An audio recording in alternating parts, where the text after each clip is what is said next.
কৈছোঁ, মোৰ আজি মূৰে কাম কৰা নাই, চব সম্পত্তি শেষ জীৱনৰ, চব শেষ, মানুহ পাগল হৈ যাব এতিয়া বানপানীৰ পাছত, চব খতম। আপোনালোকৰ কোনোবা মিতিৰ কুটুম আছে যদি সুধি লওক, চব খতম। অসমীয়া জাতিৰ আটাইতকৈ খিলঞ্জীয়া আৰু ধনী মানুহবিলাক তাত আছে, চব শেষ, খতম, চব খতম। সেই কথা ক'বলৈ মোক আজি নিদিলে। এতিয়াও মানুহবিলাকক উলিয়াব পৰা নাই। মোৰ তাত লাগে 115খন, মোৰ সমষ্টিত লাগে 115খন নাও, মোক দিছে 12খন নাও, 12খন। এতিয়াও এক মানুহক চৰকাৰ সম্পূৰ্ণ ব্যৰ্থ, মানুহক এক টোপাল পানী, এক বটল পানী দিব পৰা নাই। আমাৰ হিমন্ত বিশ্ব শৰ্মা, আমাৰ পীযুষ হাজৰিকা, আমাৰ কি নাম আছিলে এইটো, আমাৰ জয়ন্ত মল্ল বৰুৱা, আমাৰ ইয়াৰ MLA বিধায়কবিলাকে 2 নম্বৰী কৰি গোটেই নাগালেণ্ডৰ পাহাৰবিলাকৰ কয়লাবিলাক খান্দি পাহাৰৰ ভিতৰৰবিলাক গোটেই খুৰুং কৰি পেলালে। মই সদনত আজি এটা সভাস্থগিত প্ৰস্তাৱ আনিছিলোঁ।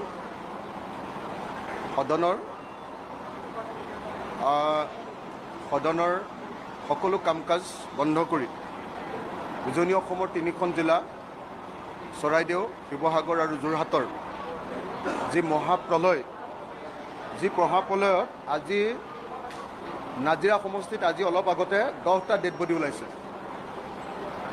18জন মানুহ কালি ৰাতিলৈকে মৰি আছিলে, আকৌ আজি 10টা ডেড বডি ওলাইছে। বিহুবৰ নামৰ পঞ্চায়তটোত 100মান মানুহ এতিয়ালৈকে সন্ধান নাই, সেই ডেড বডিবিলাক ওলোৱাই নাই। তো এনেকুৱা এটা মহাপ্ৰাকৃতিক দুৰ্যোগ, সেই প্ৰাকৃতিক দুৰ্যোগটোৰ মানুহৰ যি দুৰৱস্থা, প্লাইট, তাৰ বিষয়ে আলোচনা কৰিবৰ কাৰণে মই সদন স্থগিত under rule 56 of Assam assembly rule মই আনিছিলোঁ। আৰু অধ্যক্ষ ডাঙৰীয়াক মই আৰু ছেক্ৰেটেৰীক মই হাতযোৰ কৰি সদন বিধানসভা আৰম্ভ হোৱাৰ সময়তে অনুৰোধ কৰিছিলোঁ যে মোক আজি বিষয়টো উত্থাপন কৰিবলৈ দিব।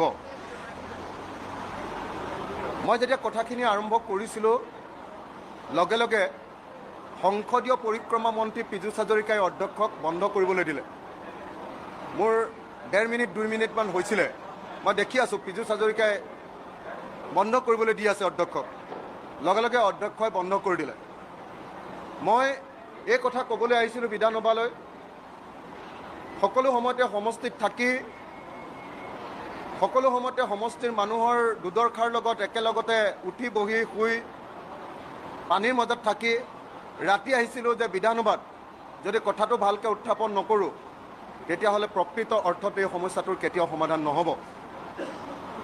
উজনি অসমৰ প্ৰথমটো মহাপ্ৰলয় ইতিহাসৰ 1950 চনৰ বৰ ভূমিকম্পৰ পাছত নামনি অসমত এনেকুৱা এটা মহাপ্ৰলয় হৈছিলে বলবলাত। সেইকাৰণে মই বিধানসভাত কৈছিলোঁ যে এইটোক নেশ্যনেল কেলামিটি, যেনেকৈ ধৰক উৰিষ্যাত কেতিয়াবা ঘূৰ্ণী বতাহ আহিলে, কেৰেলাত যেতিয়া সাগৰৰ ঢৌ আহিলে মানুহ মৰে, তেনেকৈ এইটো এটা ৰাষ্ট্ৰীয় দুৰ্যোগ ৰূপে ঘোষণা কৰিব লাগে আৰু তাৰ কাৰণে বিধানসভা আৰু চৰকাৰে প্ৰস্তাৱ লৈ কেন্দ্ৰীয় চৰকাৰলৈ পঠিয়াব লাগে। এই কথাটো মই ক'বলৈ আহিছিলোঁ। সেই বাক্যটো কৈ শেষ কৰিবলৈ মই নাপালোৱে, অধ্যক্ষ ডাঙৰীয়াক মোক বন্ধ কৰি দিলে। মই অধ্যক্ষ ডাঙৰীয়াক হাতযোৰ কৰি ক'লোঁ যে অধ্যক্ষ ডাঙৰীয়া, জীৱনত মই কাকো হাতযোৰ কৰি পোৱা নাই, আপোনাক প্ৰথমবাৰৰ কাৰণে হাতযোৰ কৰিছোঁ মই উজনি অসমৰ মানুহৰ কাৰণে, শিৱসাগৰ, চৰাইদেউ আৰু যোৰহাটৰ মানুহৰ কাৰণে মই হাতযোৰ কৰিছোঁ, মোক প্লিজ ক'বলৈ দিয়ক। অধ্যক্ষ ডাঙৰীয়া মোক নিদিলে। তেতিয়া মই সংসদীয় পৰিক্ৰমা মন্ত্ৰী পীযুষ হাজৰিকাক হাতযোৰ কৰি ক'লোঁ, সংসদীয় পৰিক্ৰমা দপ্তৰৰ মন্ত্ৰী, আপোনালোকে মোক অকণমান ক'বলৈ সুযোগ দিয়ক। মই সকলো মন্ত্ৰী আৰু শাসকীয় বিধায়কসকলক হাতযোৰ কৰি ক'লোঁ যে আপোনালোকে প্লিজ মোক অকণমান ক'বলৈ সুবিধা দিয়ক। তাৰপিছত মই বিৰোধী দলক, মই লিডাৰ অফ দ্য অপজিশ্যনক নিজে গৈ কৈ থৈ আহিছিলোঁগৈ। তাৰপাছত আমাৰ হেৰিয়াৰ বিধায়কক জাকিৰ হুছেইন চিকদাৰক মই হাতযোৰ কৰি কৈ আহিছিলোঁ। মই চেঙাৰ বিধায়ক আব্দুৰ ৰহিৰ ৰহমানকো কৈ আহিছিলোঁ হাতযোৰ কৰি যে আপোনালোকে মোক এই ক্ষেত্ৰত সহায় কৰিব। কোনেও মোক সহায় নকৰিলে, মোক যেতিয়া ক'বলৈ নিদিলে, মই তেতিয়া মোৰ চকীৰ ওপৰত থিয় হৈ মই ক'লোঁ যে অধ্যক্ষ ডাঙৰীয়া, মোক নহ'লে এক্সপেল কৰি দিয়ক, নহ'লে কিন্তু মোক ৰাইজৰ সমস্যাটো ক'বলৈ দিবই লাগিব। তাৰপাছত তেখেতে মোক এক্সপেল কৰি দিলে, ক'লে যে আপোনাক এক্সপেল কৰি দিয়া হৈছে। তাৰপিছত এক্সপেল যেতিয়া কৰি দিলে, মই একদম টেবুলৰ ওপৰত উঠি ল'লোঁ, আগতে চকীৰ ওপৰত উঠি লৈছিলোঁ, এইবাৰ টেবুলৰ ওপৰত উঠি ল'লোঁ। মই ক'লোঁ যে মোক জীৱনৰ কাৰণে বিধায়ক পদৰ পৰা খেদি দিয়ক, গোটেই জীৱনৰ কাৰণে বিধায়ক পদৰ পৰা খেদি দিয়ক। কিন্তু এই মহা দুৰ্যোগৰ সময়ত যদি এই বিধানসভাত আলোচনা কৰিব নোৱাৰোঁ, তেতিয়াহ'লে মই বিধায়ক হৈ থাকি একো লাভ নাই। মই ৰাতি ৰাতি অকল এইটো কাৰণত আহিছোঁ, বিধানসভাত মই কথাটো উঠাবলৈ আহিছোঁ। বিধানসভাৰ জৰিয়তে মই অসমবাসী ৰাইজক কথাখিনি জনাব খুজিছোঁ, চৰকাৰক জনাব খুজিছোঁ আৰু কেন্দ্ৰীয় চৰকাৰক জনাব খুজিছোঁ। কিন্তু মোক পুলিচ লগাই, কি বুলি কয় এইবিলাক, মাৰ্চেল লগাই চুচৰাই এই গোটেই হাতে ভৰিয়ে মূৰে চূৰে শাস্তি দি মোক ধৰি চুচৰাই লৈ বাহিৰ কৰি দিলে। এইবিলাক আপোনালোকক দেখুওৱা নাই, এইবিলাক ভিডিঅ'ত নোলায়। আমি যেতিয়া কথা কওঁ সেইটো লুকুৱাই দিয়ে।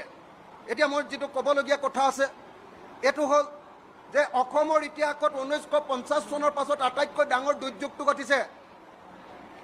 এই দুৰ্যোগত মানুহে ঘৰ একেবাৰে হেৰুৱাই পেলাইছে। এই দুৰ্যোগত ঘৰ ভাগি গৈছে, মানুহ মৰি গৈছে। 100 মান, অকল বিহুবৰ পঞ্চায়ততে 100 মান মানুহ উটুৱাই লৈ গুচি গ'ল, এতিয়া সন্ধান নাই। কালি 18টা ডেড বডি ওলাইছে নাজিৰাত, আজি ওলাইছে 10টা। আৰু কিমান ডেড বডি ওলাব কোনেও নাজানে। অতি কমেও 100 মানুহৰ ওপৰত মানুহ মৃত্যু ঘটিছে।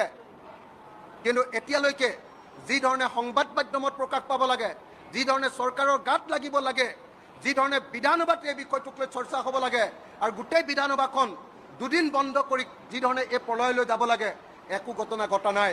আৰু সেইকাৰণে মই কথাটো ক'বৰ কাৰণে বিনম্ৰতাৰে সৈতে নমস্কাৰ কৰি সকলোকে মই এই প্ৰশ্নটো উত্থাপন কৰিব খুজিছিলোঁ। মই অসম বিধানসভাত ক'ব খুজিছিলোঁ যে অকল মানুহ মৰা নাই, গোটেই ঘৰবিলাক উটুৱাই লৈ গ'ল।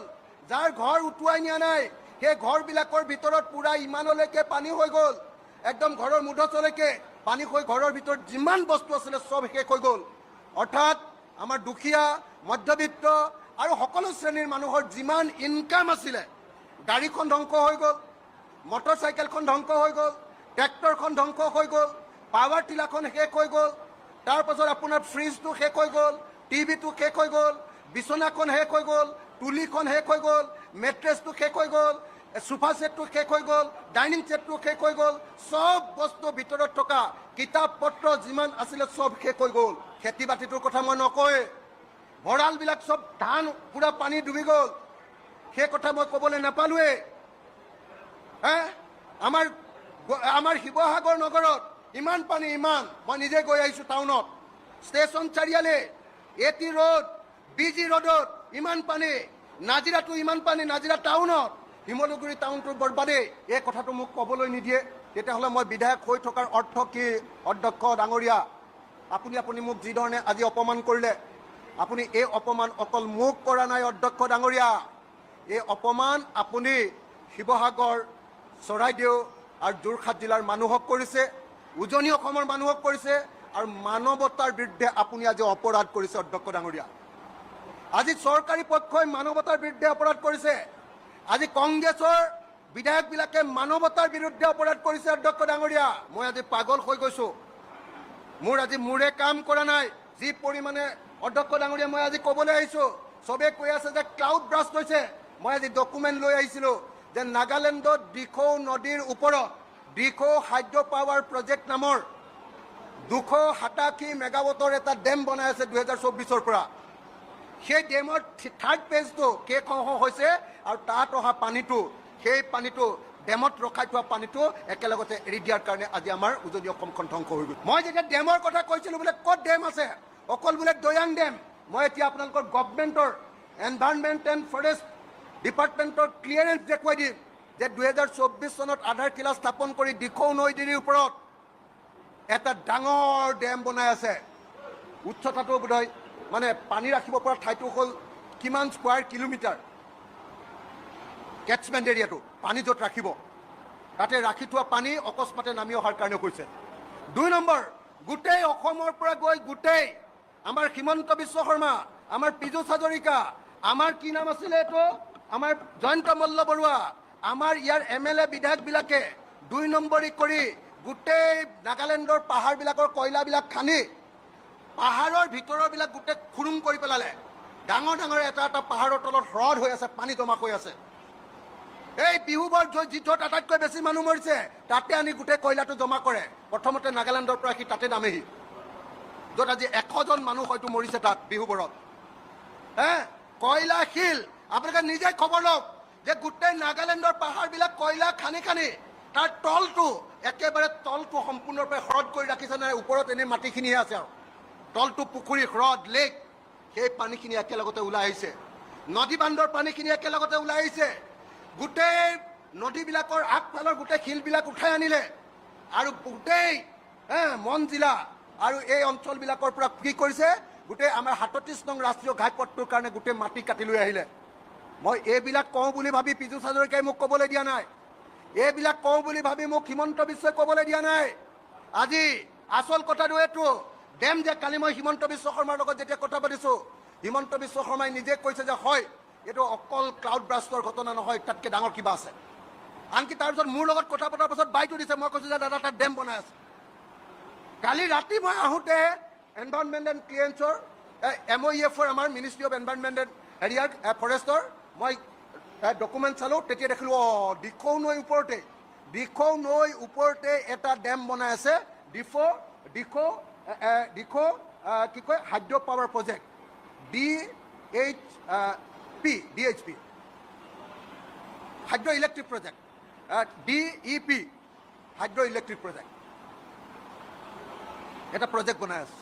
সেই প্ৰজেক্টৰ পানী কয়লা খান্দি এই যে কয়লাৰ যে কমিশ্যন লয়, এই যে কয়লাৰ যে চিণ্ডিকেট কৰে, এই যে মন্ত্ৰীয়ে কি কয় আপোনাৰ আজিকালি সেই চিণ্ডিকেটটো কৰি আছে আমাৰ কি কয় মন্ত্ৰীয়ে এইটো জয়ন্ত মল্লই, সেই কয়লাৰ চিণ্ডিকেট কৰা তাৰ তলৰ গোটেই পাহাৰবিলাক খান্দি তাৰ ভিতৰত পানী সোমাই গ'ল। এতিয়া একেলগতে গুচি আহিছে, পাহাৰটো ধামকে পৰি গৈছে, পানীখিনি ওলাই আহিছে। মৰিছোঁ আমি শিৱসাগৰ, মৰিছোঁ আমি যোৰহাট, মৰিছোঁ আমি চৰাইদেউ। সেই কথা কওঁ বুলি ভাবি মোক আজি বিধানসভাত ক'বলৈ দিয়া নাই, কিন্তু মই ক'বলৈ আহিছিলোঁ যে তাত অকল 6,000 বা 12,000 টকাৰ ক্ষতিপূৰণ দিলে নহ'ব। আমাৰ শিৱসাগৰৰ ধনী মানুহ, যোৰহাটৰ ধনী মানুহবিলাক, চৰাইদেউৰ ধনী মানুহবিলাকৰ চব সম্পত্তি শেষ, জীৱনৰ চব শেষ, মানুহ পাগল হৈ যাব এতিয়া বানপানীৰ পাছত, চব খতম। আপোনালোকৰ কোনোবা মিতিৰ কুটুম আছে যদি সুধি লওক, চব খতম। যোৱা 100 বছৰ 200 বছৰত যি ইনকাম কৰিছিলে চব শেষ হৈ গ'ল, মানুহ পাগল হৈ গৈছে। সেই বস্তুবিলাকৰ বিষয়ে মই ক্ষতিপূৰণটো যাতে ভালকৈ আহে, তাৰ কাৰণে নেশ্যনেল কেলামিটি যাতে ঘোষণা কৰা হয়, তেতিয়াহ'লে পেকেজ পালোহেঁতেন। মই কালি মুখ্যমন্ত্ৰীক কৈছিলোঁ যে এইটো নেশ্যনেল কেলামিটি ঘোষণা কৰাওক, তেতিয়াহে পইচা হ'ব। মই মুখ্যমন্ত্ৰীক কৈছিলোঁ 6,000 বা 12,000 টকা দি ক্ষতিপূৰণ দিলে নহ'ব, এটা মানুহৰ কোটি টকা লোকচান হৈছে। আমাৰ শিৱসাগৰৰ ধনী অসমীয়া মধ্যবিত্তৰ আটাইতকৈ অসমীয়া জাতিৰ আটাইতকৈ খিলঞ্জীয়া আৰু ধনী মানুহবিলাক তাত আছে, চব শেষ, খতম, চব খতম। সেই কথা ক'বলৈ মোক আজি নিদিলে। এতিয়াও মানুহবিলাকক উলিয়াব পৰা নাই। মোৰ তাত লাগে 115খন, মোৰ সমষ্টিত লাগে 115খন নাও, মোক দিছে 12খন নাও, 12খন। এতিয়াও মানুহক চৰকাৰ সম্পূৰ্ণ ব্যৰ্থ, মানুহক এক টোপল পানী, এক বটল পানী দিব পৰা নাই। বুঢ়া বুঢ়ী বেমাৰী মানুহক এতিয়ালৈকে বানপীড়িত অঞ্চলৰ পৰা উলিয়াই নিব পৰা নাই, মানুহ এজনো যাব পৰা নাই এতিয়ালৈকে। হয় এয়াৰ ড্ৰপিং কৰিব লাগে, নহ'লে নাও দিব লাগে, নাৱেই নাই। মই যেতিয়া কালি 115খন বিচাৰিলোঁ, মুখ্যমন্ত্ৰীয়ে ক'লে গোটেই অসমতে 115খন নাও নাই, ক'ৰ পৰা দিম তোমাক। মানুহ গোটেই শেষ, উজনি অসমৰ 3খন জিলা শেষ পুৰা, আৰু সেই বিষয়ে বিধানসভাত আলোচনা নহয়। মই ডিভাইচত আনিছোঁ, ডিভাইচত মই ৰুলৰ ভিতৰত আনিছোঁ, আৰু মই এফেক্টেড সমষ্টিৰ চব কাম এৰি মই বানপানীত ডুবি আছিলোঁ, তাৰ পৰা সকলো কাম এৰি মই বিধানসভালৈ অহাৰ পাছত মই হাতযোৰ কৰি পোৱাৰ পাছতো এই বিধানসভাই মোক ক'বলৈ অনুমতি নিদিলে। এটা মানুহে পানীৰ বটল এটা পোৱা নাই, এটা মানুহে 1 কেজি চাউল পোৱা নাই, এটা মানুহে 1 কেজি দালি পোৱা নাই। প্ৰশাসন পুৰা ফেইল।